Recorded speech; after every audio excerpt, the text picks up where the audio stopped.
What you're about to hear now is a short and sweet guide to 2024 from Kimberly Dewhirst. She is actually a Hong Kong-based astrologer, and she's the founder of StarSignStyle.com. I'll just say that again. The link will be in the description as well. StarSignStyle.com. And she has really great blogs on her website, things about, the solstice we've just had at the time I'm recording this, things to do in Capricorn season, for example, how to celebrate the new moon in Sagittarius. So she's a really great astrologer. And I asked Kimberly, what do you think everybody needs to know about 2024, the astrology of 2024? And here is what she said.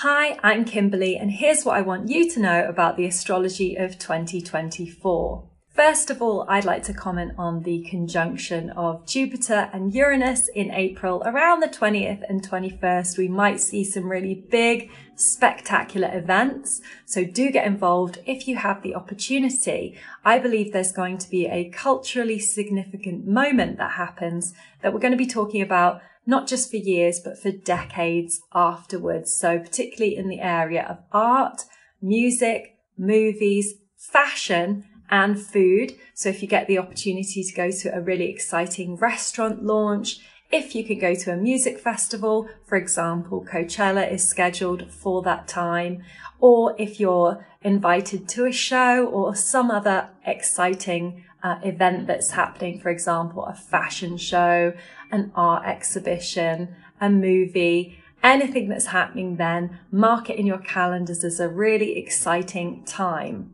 We've also got the influence of Uranus in the realm of Taurus, which is the natural world, and Jupiter piling on there. So we might have some really exciting or disruptive events in the natural world, for example, natural disasters, so earthquakes, volcanoes, or any kind of tectonic shifts underway. They could be happening at that time too.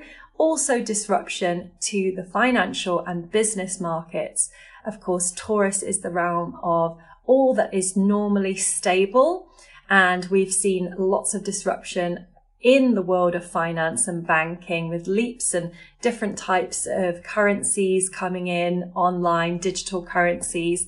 And so April could be this really, really exciting time for advancements, but also major disruption around business, finance, economies, and the world of banking. Note that Taurus also rules over consumerism and consumption and fashion. And so we've seen this major leap in the direction of awareness around how we shop online and generally in brick and mortar stores. So April, again, is going to be a really exciting month to perhaps see some launches or some brand initiatives that help move us in a more green direction. We're all much more aware now of how fabrics and materials end up in landfill and how important it is to recycle, repurpose and reuse, especially in the luxury goods market or when it comes to fast fashion. There are obviously lots of extremes in the way that we're shopping and buying things, but it's very, very possible to resell, reuse and upcycle different items that we have in our closets and give them new life. So that's a really exciting area of development that Uranus has brought to our attention since being in Taurus, and with Jupiter we can only expect to expand on that area. Also, food, agriculture and farming have undergone developments too, with lots of new ways of eating and dining. So look out for those exciting developments when it comes to what we put into our bodies in terms of what we're eating, and new advancements in that area as well. Next up, we have Saturn in Pisces. Saturn is, of course, following the path of Neptune, which has been moving through Pisces. And we might consider that Saturn is bringing rules, regulations, guidelines, and imposing restrictions in Neptune's watery domain. So the first thing that springs to mind is, of course, substances and substance abuse. So for example, the opioid crisis and use of fentanyl, the free use of cannabis, alcohol, which has always been legal, and lots of other substances like psychedelics and ketamine, which are becoming more, I wouldn't say mainstream, but perhaps there's been a bit more research and development for those in a way for the mental health crisis. There also has been a little bit of a pushback already with Saturn in Pisces, or a bit more news around younger generations that are less interested in alcohol use and choosing a more sober, they're choosing sobriety, choosing a more sober path to live. Neptune in Pisces has also seen the introduction of streaming services like Spotify and Netflix, and a big viral trend around artwork. So streaming being this sensation of being able to go and free flowing around what we consume in terms of media, so films, movies and music.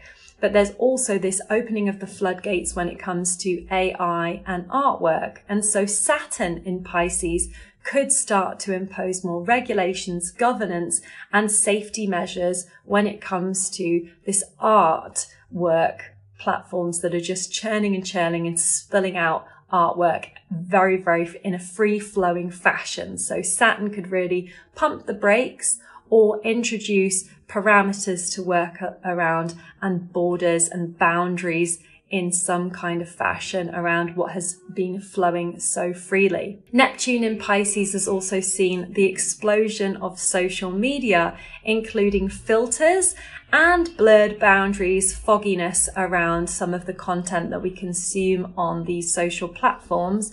With Saturn in Pisces as well, there may just be firming up of some lines that have been really, really blurry around forgery or fake things, things that are false information, fake images, and so on. Again, it's a continuation of the point I made about AI, but there's a very vast sea of online content, and essentially it might just become more important to have legislation around what is true and what is false.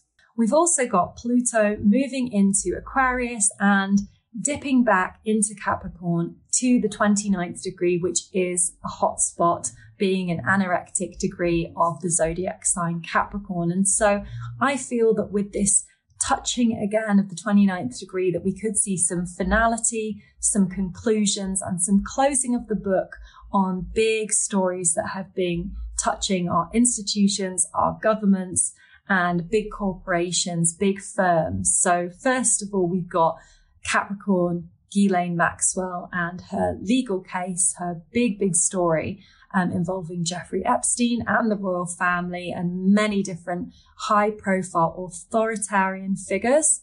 So we might see the closing of that story, more revelations coming forward, more parts of the puzzle being slotted into place, but then a real conclusion as Pluto departs Capricorn. We've also got Capricorn rising Prince Harry.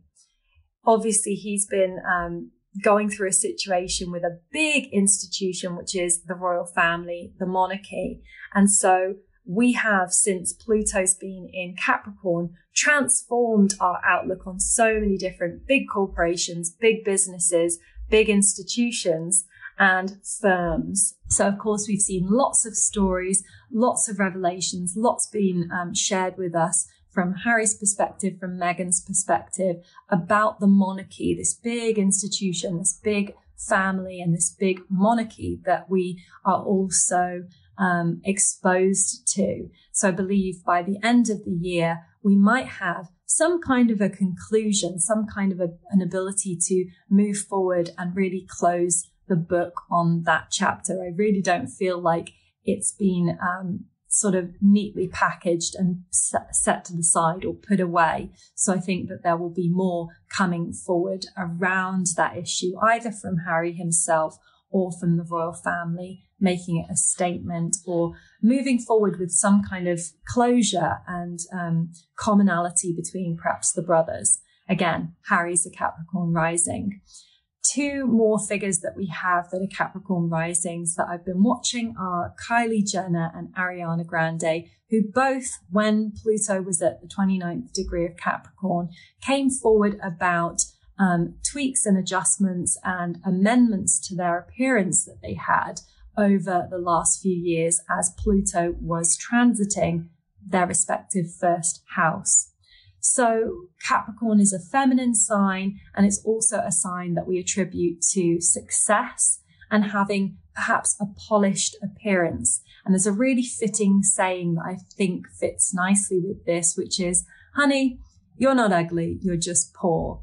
And so there being an association between having the money and the wealth and the power to appear successful. Of course, Kylie Jenner was involved in a little bit of a scandal when her earnings were questioned. She was on the front cover of Time magazine, which is a very Capricorn sounding publication. And on the front cover of Time, she was touted as a billionaire, the youngest billionaire, having made money from her own company named Kylie Cosmetics. And so with this move of Pluto through Capricorn, the idea of success, the idea of having been, made into some kind of a business mogul or a business success. But then as Pluto reaches the last degree of Capricorn, seeing a bit of a closing of the chapter on that issue of what is success and is it all it's meant to be? And are these people really happy with the way that they've transformed their looks and how they appear to be? And the answer, of course, is perhaps a little bit of a no. Now to talk about Pluto in Aquarius, this is going to completely transform the way we socialize. Now, of course, we already socialize considerably in the digital realm online, but with Pluto in Aquarius, all kinds of privacy issues are going to be kicked up. And I believe as well, online bullying or trolling, being a troll, and privacy around those areas. So perhaps counteracting online bullying or being able to somehow hold people accountable to the way they treat their friends and their followers. So as an extension of this, influencers and micro-influencers being really, really important, especially in 2024 as Jupiter moves into Gemini, the sign of blogging, writing, connection and communication, and Jupiter making that trine to Pluto in Aquarius. We've also got the North Node in Aries. So I feel like there's going to be this real impact made by key influencers, key people in the digital realm, and really wealth, control and power being handed to people that have been elected by their friends, by their followers, by their small group, their niche community. So historically, we've had kings and people who have been elected as special or the talent, the performer. But now with Pluto moving into Aquarius, I believe it will really level the playing field, and that, again, wealth, power and control will be handed to people on a much more general level. And that it will be really important for big brands and businesses to identify the small people, the smaller people in power, the many people in power, the everyman. And again, a bit of a leveling of the playing field when it comes to wealth and power, not seeming so exciting, special or revered when the crown is worn by one person, it really being about handing it over to the masses. I also believe that the next 2 decades, while Pluto is in Aquarius, are going to be huge for transgender issues and gender in general. Of course, Aquarius is the sign that is associated with Uranus, and Uranus was a mythological figure that was castrated and left with no genitals. And so that idea of a lack of gender or gender fluidity, I think, is going to be really deeply, deeply explored over the next 2 decades. I also think that people who have taken advantage of their fans and followers or somehow misrepresented themselves will be held accountable, just like we've seen with Pluto moving through Capricorn, certain figureheads being held accountable or revelations coming around. I think the similar thing will happen with people during Pluto and Aquarius, but it will be figureheads that have been at the top of the tree with many fans, many followers, and perhaps there being this reckoning where people see those figures for what they are and perhaps not having humanity's best interests at heart. So with Jupiter's move into Gemini in the middle of next year, connection, writing, expressing ourselves is going to be really important. Again, teaching methods, teaching online, teaching and relating to our community, connecting to our broader community.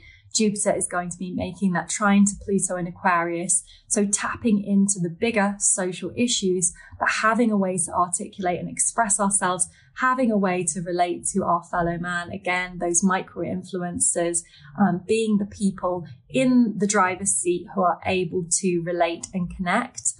And I also think we're going to have a little bit of a trend around biking around our local areas. So look out for people wanting to acquire or procure a bicycle. I saw a big trend around that when the North Node was in Gemini. There happened to be a shortage of bicycles. The most important thing is that we all go into the new year with a lot of optimism and positivity. We have some nice aspects in January with Jupiter too. So let's make those big plans. Let's enjoy ourselves and make the most of everything.